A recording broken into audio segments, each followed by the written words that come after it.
시청자 여러분 안녕하십니까? 뉴스 플러스 시작합니다. 성북구가 구민의 안전을 위해 올해도 생수 나눔 냉장고를 운영합니다. 대전시가 한국조폐공사와 미술품 요판 작업화를 위한 업무 협약을 체결했습니다. 횡성군에서 2024 전국 의료인 체육대회가 열렸습니다. 경상북도가 제7회 글로벌 문화체험 캠프 개최와 함께 환영식을 열었습니다. 여수시가 여름철을 맞아 어린이 물놀이장을 개장해 무료로 운영합니다.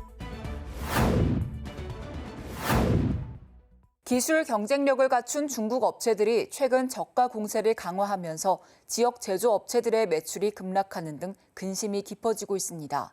지역 제조업체들은 국내 산업에 대한 보호 장치와 연구개발 지원이 필요하다고 호소했습니다. 광분배기와 광다이오드 등 5G 통신 핵심 부품을 만드는 광주의 한 중소기업. 세계적 기술력을 갖춘 것으로 평가받지만 최근 중국 경쟁업체의 저가 공세에 밀려 판로 확보에 어려움을 겪고 있습니다. 저희가 100으로 봤을 때 90 정도 된다고 보는데 90으로 이제 시장이 이렇게 통할 수 있는, 특성이 통할 수 있는 그런 상황이기 때문에 굉장히 지금은 시장 점유율을 점점 높여가고 있는. 광주 제조업체 10곳 중 6곳이 중국의 저가 물량 공세로 매출이나 수주에 영향을 받았거나 피해가 예상되는 것으로 나타났습니다. 피해 유형으로는 판매 단가 하락 압박이 가장 많았고 내수 거래 감소, 해외 판매 부진 등이 뒤를 이었습니다. 문제는 중국 경쟁업체들이 저가 공세 속에 품질 경쟁력 격차가 빠르게 좁혀지고 있다는 점입니다. 중국 기업에 추월당했거나 기술 격차가 축소됐다는 응답은 67.8%에 달했고 기술력에서 우위를 차지하고 있는 기업조차 69%는 5년 이내에 중국 제품이 기술력에서 앞설 것이라고 답했습니다. 중국의 저가 물량 공세에 대응을 하고 있거나 준비 중인 기업들의 경우에는 품질 향상에 가장 집중하고 있는 것으로 나타났고 이외에도 신규 시장 개척, 제품 다변화, 현지 생산, 그리고 비용 절감 등을 통해서 대응하고 있다고 답했습니다. 지역 제조업체들은 국내 산업을 보호할 수 있는 조치와 함께 연구개발 지원이 확대돼야 한다고 강조했습니다. 수도권 소식입니다. 성북구가 구민의 안전을 위해 올해도 생수 나눔 냉장고를 운영합니다. 성북구가 올해도 구민이 안전한 여름을 보낼 수 있도록 생수 나눔 냉장고를 운영합니다. 냉장고는 성북천 바람마당과 분수마루, 성북근린공원 등 13개 공원과 산책로 등에 설치되어 있습니다. 준비된 생수는 어르신 등 폭염 취약계층과 성북구민이라면 누구나 이용할 수 있습니다. 동대문구가 여름철 주민 건강을 지키기 위해 감염병 예방 활동을 강화합니다. 우선 해충 발생 민원이 접수된 지역을 중심으로 보건소 방역기동반 및 14개 동 특별 방역기동반이 출동해 방역, 소독 작업으로 모기 발생을 억제해 말라리아 등 모기 매개 감염병을 예방할 계획입니다. 또한 최근 청소년을 대상으로 감염 사례가 늘고 있는 급성호흡기 질환 백일해도 관리 대상입니다. 구는 백일해 예방을 위해서는 비누로 30초 이상 손 씻기, 기침할 때 입과 코 가리기, 하루 최소 3회 이상 환기 등이 중요하다고 강조하고 증상 발생 시에는 빠르게 가까운 의료기관을 방문해야 한다고 말했습니다. 구는 감염병이 기승을 부리는 여름철인 만큼 구민들의 건강을 지키기 위해 최선을 다하겠다고 밝혔습니다. 동대문구가 경제적 어려움으로 냉방기 가동을 꺼리는 저소득 취약계층을 위해 특별 냉방비를 지원합니다. 지원 대상은 7월 5일 기준 동대문구에 거주하는 기초수급자, 서울형 수급자, 저소득 한부모 가족, 법정 차상위 계층 약 14,500가구입니다. 가구당 5만 원인 지원금은 별도 신청 절차 없이 7월 31일 각 가구 계좌로 입금됐습니다. 계좌가 파악되지 않거나 은행 계좌가 없는 경우에는 주소지 관할 동주민센터에 방문해 현금으로 수령할 수 있습니다. 구는 특별 냉방비 지원이 무더위와 공공요금 인상으로 어려움을 겪고 있을 구민들에게 실질적인 보탬이 되길 바란다고 밝혔습니다. 마포구는 동물병원과 반려동물 미용실, 동반 가능한 카페와 음식점이 가장 많은 펫세권 1위를 차지하고 있는데요. 반려동물 친화도시 마포구의 여러 시설과 프로그램들을 소개해드립니다. 반려동물 관련 업체가 1,084개로 가장 많은 폐쇄권 1위 마포구. 반려문화 확산에 따라 마포구는 지난 6월 상암동 난지한강공원에 반려동물 캠핑장 조성을 마치고 개장식을 개최했습니다. 넓은 놀이공간과 음수대, 동물 샤워장 등을 갖춘 캠핑장에서는 반려견 행동교정과 패티켓 교육도 진행됩니다. 또한 구는 소형견을 위한 마포 댕댕이 놀이터를 운영하고 있으며 오는 9월부터 반려동물에 대한 이해를 높이기 위한 반려견 행동교정 교육 및 반려동물 전문 인력 양성 과정을 진행합니다. 마포구는 올해 12월까지 유기동물 입양비를 지원하는 등 다양한 정책을 펼치며 반려동물 친화도시로 나아가고 있습니다. 지난해부터 조성을 시작한 레드로드와 하늘길 등 특화거리 상권이 본격적으로 활성화되면서 상가 임대료 인상 기류가 나타났습니다. 이에 마포구가 상가 임대료 공정거래 캠페인에 나섰습니다. 지난 7월 31일 홍대 레드로드와 연남동 끼리끼리길에서 상가 임대료 인상 자제 협력을 촉구하는 상가 임대료 공정거래 캠페인이 진행됐습니다.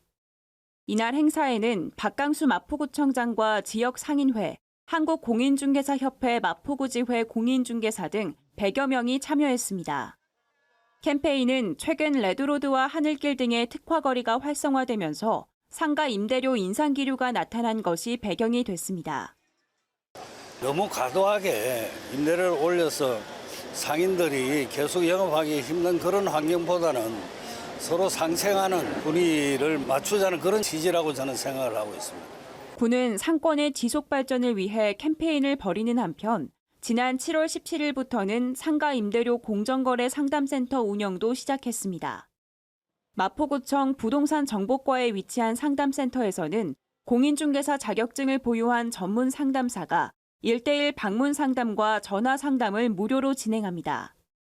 이번 캠페인을 통해 상생 발전하는 지역 상권이 조성되길 기대합니다. 광역시 소식입니다. 대구 향토역사관과 대구 근대역사관이 중요 유물을 구입해 전시 및 학술 연구, 교육 자료로 활용하기 위해 2024년 유물 공개 구입을 진행합니다. 먼저 대구 향토역사관은 대한제국 전까지 대구 관련 자료를 대상으로 하며 지역 인물, 정치, 사회, 경제, 문화, 민속 관련 자료를 구입합니다. 대구 근대역사관은 대한제국 이후 대구 독립운동사 관련 자료, 대구의 역과 대구 지역 철도, 대구 지역 일제 강제동원 관련 자료 등을 구입합니다. 유물 매도 희망자는 대구 향토역사관, 대구 근대역사관 누리집에서 유물 매도 신청서 등의 서류를 내려받아 해당 박물관에 이메일로 제출하면 됩니다. 대구시가 2024 칠성 야시장 야맥 페스티벌을 개최했습니다. 신천 강변에서 시원한 여름밤을 즐길 수 있는 2024 칠성 야시장 야맥 페스티벌이 9일과 10일 양일간 칠성 야시장에서 열렸습니다. 올해로 세 번째인 이번 행사는 교사밴드 목요코의 식전 공연과 개막식을 시작으로 동성로 청년 버스코로 선정된 퍼플오션, 251 등 지역 인디밴드의 공연과 마술쇼가 진행됐습니다. 또 스트릿 댄서들의 경연인 대구 댄서즈 나잇과 참여형 이벤트로 맥주 빨리 마시기, 얼음 낚시, 캐리커처, 추억의 오락실, 인생 네컷 등도 운영됐습니다. 대전시가 지자체 최초로 한국조폐공사와 지역 대표 미술품 요판 작업화를 위한 업무 협약을 체결했습니다. 주요 협력 분야는 문화상품 추진, 예술인 창작활동 후원 및 문화행사 협력, 협업사업 활성화를 위한 홍보 및 지역경제 활성화 협력 등입니다. 협약에 따라 대전시는 지역의 대표 미술작품 및 청년 원로작가 등의 작품을 추천하고 한국조폐공사의 기술을 접목해 요판 작품화할 예정입니다. 이장우 대전시장은 이번 협약을 계기로 두 기관이 지역 미술문화 성장에 함께 협력하는 계기가 되길 바란다고 말했습니다. 대전시와 하나은행이 대전 스타트업 파크 H브릿지 조성 업무 협약을 체결하고 새로운 창업 지원 공간을 조성하기로 했습니다. 이로써 대전시의 혁신 창업 생태계 구축에 탄력이 붙을 전망입니다. 신규로 조성하는 H브릿지 건물은 총 3개 동으로 우선 2개 동 2025년 초개소를 목표로 유성구 궁동 스타트업 파크에 마련할 예정입니다. 이번 업무 협약을 통해 하나은행은 공간 구축을 맡고 대전시는 구축 후 시설 운영 관리 전반을 담당할 예정입니다. 입주기업 성장 지원 프로그램은 양 기관이 협력해 운영할 방침입니다. 이장우 대전시장은 하나은행과 함께 대전 지역 창업 생태계가 더욱 탄탄해질 수 있도록 협력을 강화하겠다고 말했습니다. 강원도 소식입니다. 횡성군에서 전국 38개 팀 1000여 명이 참석한 2024 전국 의료인 체육대회가 열렸습니다. 대한의료인 문화체육회에서 주관하고 횡성군 체육회 후원으로 진행된 이번 대회는 7월 26일 횡성 실내체육관에서 개회식을 시작으로 7월 31일까지 6일간 이어졌습니다. 전국에서 모인 선수단은 야구, 농구, 축구, 테니스 4개 종목에서 각자 경기에 임하며 그동안 갈고 닦은 실력을 마음껏 발휘했습니다. 한편 7월 한 달간 횡성에서는 제4회 횡성군 숲의 전국 유소년 야구대회와 제1회 마이데일립의 전국 유소년 야구대회, 2024년 횡성군민 한마음 배드민턴 대회 등 다채로운 대회가 이어져 우수한 체육시설을 널리 알리는 동시에 지역경제 활성화에도 일조할 것으로 기대됐습니다. 횡성군이 인구정책 아이디어 공모전을 마련하고 인구 증가를 위한 국민 제안을 받습니다. 접수 기간은 9월 9일까지로 지역 특성에 맞는 인구 정책과 관련해 저출생, 고령사회 대응, 인구 유입 확대, 청년 정착, 기타 인구 증대 방안 등 총 4개의 주제 가운데 선택해 공모하면 됩니다. 군민 누구나 참여할 수 있으며 우수작은 공모전 심사위원회를 거쳐 10월 중 발표 시상할 예정입니다. 횡성군은 이번 공모전에서 발굴된 아이디어를 군정에 실제 반영해 인구 감소와 지방 소멸에 효과적으로 대응해 나가겠다는 방침입니다. 한편 참여를 원하는 군민은 1인당 2건 이하로 제안서를 작성해 제출하면 되고 자세한 사항은 횡성군 홈페이지에서 확인할 수 있습니다. 이어서 충청도 소식입니다. 전국 최초로 5자녀 이상 초다자녀 가정에 0세부터 18세까지 매년 최대 500만 원을 지원하는 사업을 8월부터 시행합니다. 초다자녀 가정 지원 사업은 18세 이하 자녀 1명당 매년 100만 원을 지원하며 5자녀 이상인 경우 매년 최대 500만 원을 18세까지 지원하는 사업입니다. 아울러 충북도는 결혼비용 대출이자 지원과 임신, 출산 가정 대출이자 지원, 도내 인구 감소 지역 임신부를 대상으로 하는 맘편한 태교 패키지 지원 등 총 4개 저출생 대응 사업을 동시에 시행합니다. 충북도와 4개 휴양시설이 인구위기 심각성에 대한 인식과 임신, 출산, 육아 친화환경 조성 및 저출생 극복을 위한 공동 대응을 위해 업무 협약을 체결했습니다. 첫 번째로 시행하는 사업은 맘편한 태교 패키지로 인구 감소 지역 내 임신부의 건강한 출산을 지원하고 경제적 부담을 경감하고자 도내 휴양시설과 연계해 차별화된 태교 여행을 제공합니다. 이번 태교 패키지는 객실 1박과 조식 이용권, 인피니티 풀 등 부대시설 이용권뿐만 아니라 사상체질 진단과 한방차 시음, 목장 체험 등 각 시설별 40만 원 상당의 특색 있는 체험 프로그램 구성으로 준비를 했습니다. 지원 대상은 인구 감소 지역에 6개월 이상 거주한 임신부입니다. 2024년 제2차 연구개발 예비타당성 조사 대상 사업에 카이스트 오송 바이오메디컬 캠퍼스타운 조성 사업이 미선정됐습니다. 과학기술정보통신부는 카이스트 오송 바이오메디컬 캠퍼스타운 1단계 사업에 대한 예비타당성 조사 요구서를 제출했지만 대상 사업 선정이 불발됐습니다. 주요 미선정 사유로는 카이스트 오송 바이오메디컬 캠퍼스타운이 첨단 바이오 분야의 핵심 인재를 세계 최고 수준으로 육성하겠다고 제시했으나 육성 방안의 구체적 실행 계획 등을 마련할 필요가 있다고 거론됐습니다. 김명규 충북도 경제부지사는 도민들께서 많은 기대를 하고 계신 카이스트 오송 캠퍼스의 예타 미선정 결과에 대해 대단히 송구스럽다며 부족한 부분이 무엇인지 알게 된 만큼 과기부 카이스트와 함께 미선정 사유를 꼼꼼히 분석하고 철저히 보완해 카이스트 오송 캠퍼스가 충북에 최대한 빨리 안착할 수 있도록 총력을 다하겠다고 말했습니다. 제16회 전국 해양 스포츠 제전이 보령시 대천 해수욕장, 원산도 해수욕장 및 보령 요트 경기장 일원에서 개최됐습니다. 제전에서는 요트, 카누, 핀수영, 철인 3종의 정식 4개 종목과 더불어 고무보트, 플라이보드, 드래곤보트의 번외 3개 종목 등 다양한 종목의 경기가 진행됐습니다. 경기 외에도 시카약, 오션 카누 등 해상 체험, 불꽃쇼, 문화 공연 등 육상 체험까지 다양한 부대 행사와 체험 프로그램이 마련돼 해양 스포츠와 보령시의 매력을 널리 알리는 시간을 가졌습니다. 계속해서 경상도 소식입니다. 경상북도는 여름방학을 맞아 해외 자매 우호도시 소속 청소년들을 초청하는 제7차 글로벌 청소년 문화체험 캠프 개최와 함께 환영식을 열었습니다. 이날 환영식에는 간단한 오리엔테이션과 도청 견학으로 경상북도에 대한 이해도를 높이는 시간을 가졌습니다. 올해로 7회를 맞는 글로벌 청소년 문화체험 캠프는 젊은 세대의 한국에 대한 관심도가 높아짐에 따라 세계국 63명의 청소년이 프로그램을 지원해 뜨거운 인기를 보였습니다. 김학홍 행정부지사는 경상북도는 앞으로도 다양한 교류 프로그램을 통해 글로벌 네트워크를 강화하는 기회를 확대해 나갈 예정이라고 말했습니다. 포항시가 노인복지회관 하반기 평생교육 프로그램 개강식을 진행했습니다. 하반기 강좌는 8월 1일부터 12월 20일까지 21주간 운영되며 수강생들은 교양 및 취미 등 5개 분야 58개 반 강좌를 수강합니다. 포항시 노인복지회관은 어르신들의 여가 문화 생활을 위해 여러 프로그램을 운영하고 있습니다. 포항시에서 2024 포항시 과수농업인 연찬회가 열렸습니다.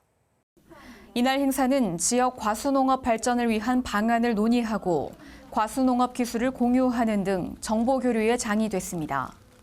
또 과수농업 육성 기여 농업인에 대한 표창 수여와 과수농업인들이 십시일반 모은 성금 전달, 과수농업인 역량 강화 교육도 진행됐습니다. 이어서 광주 전남 소식입니다. 광주 전남의 혈액 보유량이 빠르게 줄어들고 있습니다. 폭염 속에 방학과 휴가철이 겹치면서 헌혈자들이 준 탓인데 8월만 되면 혈액 수급에 비상이 걸리고 있습니다. 광주의 한 헌혈의 집, 체열실한 침대가 대부분 비어 있습니다. 평소 25명을 웃돌던 예약자는 절반으로 줄었습니다. 다른 헌혈의 집 사정도 마찬가지입니다. 오늘은 별로 사람이 없어서 금방 들어와서 했어요. 대기하는 사람도 별로 없었고. 무더위가 기승을 부리면서 헌혈의 집을 찾는 시민들의 발길도 뚝 끊겼습니다. 광주 전남 혈액 보유량은 지난달 평균 8.81분으로 안정적인 상태를 보이다가 이달 들어 6.61분으로 급감했습니다. 보건복지부가 권장하는 혈액 보유량 5일분을 약간 상회하는 수치입니다. 지난주 토요일 일요일에 600명이 헌혈을 했다 하면 400명, 200명 정도 한 30% 가까이가 빠졌다고 지금 그렇게 보여집니다. 지금. 방학 기간과 휴가가 겹치면서 전체 헌혈자의 약 60%를 차지하는 10대와 20대의 헌혈 참여가 감소한 것도 원인으로 지목됩니다. 지난 3년간 10대와 20대의 월별 헌혈자 수를 살펴보면 8월에는 7월 대비 평균 16.2% 줄어든 것으로 집계됐습니다. 의정 갈등 이전 수준으로 혈액 수요가 빠르게 회복하고 있어 언제든지 혈액 수급에 비상이 걸릴 수 있다며 혈액원은 자발적인 헌혈 참여를 요청했습니다.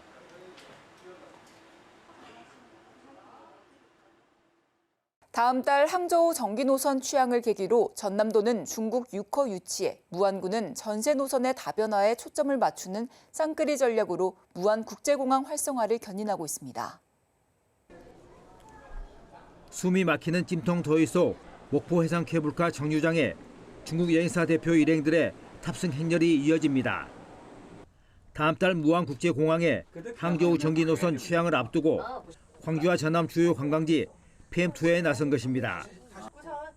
목포대교를 가로지르며 펼쳐지는 타도의 멋진 풍광을 폰 카메라에 담고 셀카를 찍느라 더위조차 잊었습니다. PM2 참가자들은 2박 3일간의 짧은 일정을 아쉬워하며 재방문 의사를 내비쳤습니다. 刚才体验了木浦的海上缆车，我觉得全罗南道是一个非常有魅力、非常迷人的城市。我会推荐中国游客来全罗南道观光旅游。 전라남도는 항저우 전기 노선 개설에 맞춰 글로벌 남도 투어 버스를 운행하는 등 특히 젊은 유커를 겨냥한 프로그램을 준비하고 있습니다. 중국인 맞춤형 글로벌 남도 한 바퀴를 운영을 하게 됩니다. 그러면 공항에서 내리자마자 바로 관광지로 편리하게 이용할 수 있게 됩니다. 개별 관광객을 위한 에어텔 상품하고 패키지 상품 두 가지를 같이 운영을 하고 있습니다. 여행사도 중국과 동남아에 편중된 전 세계 운항 노선을 다변화하는 데 항공사와 긴밀한 협력 관계를 만들어가고 있습니다. 지금은 중국하고 동남아 중심으로 하고 있습니다. 할 때마다 굉장히 반응이 좋았고요. 앞으로는 중국하고 동남아 이외의 노선들에 대해서도 확대를 할 계획입니다. 항저우 전기 노선 개설로 코로나19 이후 5년 만에 제도약의 전기를 맞은 무안국제공항. 중국 유코를 사로잡을 맞춤형 유치 전략과 전세 노선 다변화로 내년 100만 명 돌파를 노리고 있습니다. 폐교 이후 19년 동안 방치되고 있는 전남 도립대 장흥 캠퍼스를 재활용하기 위해 다양한 논의가 진행되고 있습니다. 하지만 국비가 투입된 캠퍼스 건물의 경우 50년이 지나야 철거할 수 있다는 정부 지침이 발목을 잡고 있습니다. 2005년 폐교 이후 현재까지 방치되고 있는 전남 도립대 장흥 캠퍼스입니다. 책상과 의자에는 먼지가 수북이 쌓였고 운동장은 잡초가 무성히 자라 들어갈 수도 없습니다. 한때 600여 명의 학생이 공부했던 대학이 폐허로 변하면서 장흥군은 캠퍼스 재활용 방안 모색에 나섰습니다. 우리 군 입장은 장흥군이 전남 지역 중심 지역으로서 각종 행정기관의 거점으로 활용되었으면 합니다. 전남 기록원 유치, 전남 외국인 근로자 교육센터 건립 등 활용 방안이 논의되고 있는데 모두 녹록치 않은 상황입니다. 캠퍼스 부지와 건물은 전라남도 재산이지만 건립 당시 125억 원의 국비가 투입돼 건물을 철거하려면 정부와 협의가 필요하기 때문입니다. 건물 폐기까지 기간인 내용 연수가 50년이기 때문에 기획재정부나 교육부 협의 없이는 2049년까지 건물에 손을 댈 수가 없습니다. 정부가 이런 지침을 장흥 캠퍼스에만 예외적으로 적용하지 않을지는 미지수입니다. 그러니까 국비가 여기에 들어가 있는 상태고 기관도 교육부랑 기재부랑 두 개 기관이 있다 보니까 하나 입장이 나오기도 사실은 어렵고. 전남 도립대 장흥 캠퍼스를 활용해 지역 거점을 만들려 했던 장흥군의 계획이 커다란 암초를 만났습니다. 여수시 성산공원과 여문공원이 여름철을 맞아 어린이 물놀이장을 개장해 무료로 운영합니다. 공원 물놀이장은 3세부터 12세 어린이를 대상으로 오전반과 오후반으로 운영하며 5세 이하 영유아는 보호자를 동반해야 합니다. 성산공원은 최대 400명, 여문공원은 150명까지 입장 가능하며 매주 월요일과 비 오는 날에는 휴장합니다. 여수시가 올해 처음 시행한 건물 번호판 부착 대행 서비스가 큰 호응을 받고 있습니다. 여수시는 건물 번호판을 신청한 민원인들 중 고령자 등 이동 약자를 대상으로 공무원이 방문해 직접 부착하는 대행 서비스를 마련했습니다.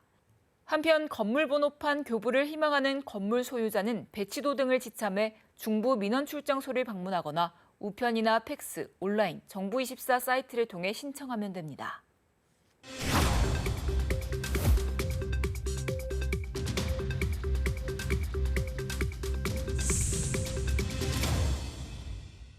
한 주간의 행사 소식을 전해드리는 클릭 행사톡톡 시간입니다. 2024 충주 문화유산 야행이 충청북도 충주시에서 열립니다. 2024 충주 문화유산 야행이 8월 23일부터 24일까지 이틀간 충주시 관아공원 일대에서 열립니다. 이번 축제는 읍성의 밤을 깨우다라는 부제를 가지고 방문객들에게 중원 문화를 알리기 위해 마련됐는데요. 스토리텔링 역사 교육을 통해 충주의 역사를 쉽게 이해시키고자 합니다. 충주 지역을 대표하는 유무형 문화유산을 활용한 다양한 프로그램을 선보일 예정이니까요. 충주시에서 빛나는 추억 만드시기 바랍니다. 최근 코로나19 환자가 늘고 있습니다. 이번 코로나19 재유행은 여름철 실내 냉방으로 인한 환기 미흡과 무더위에 따른 마스크 미착용을 요인으로 꼽는데요. 초기에는 발열, 근육통 등으로 시작되고 이후 기침이 동반됩니다. 질병관리청은 코로나19 재감염을 막기 위해 마스크를 착용하고 면역력이 떨어지지 않게 과로나 수면 부족을 피해야 한다고 권고했습니다. 뉴스 마칩니다. 시청해주신 여러분 고맙습니다.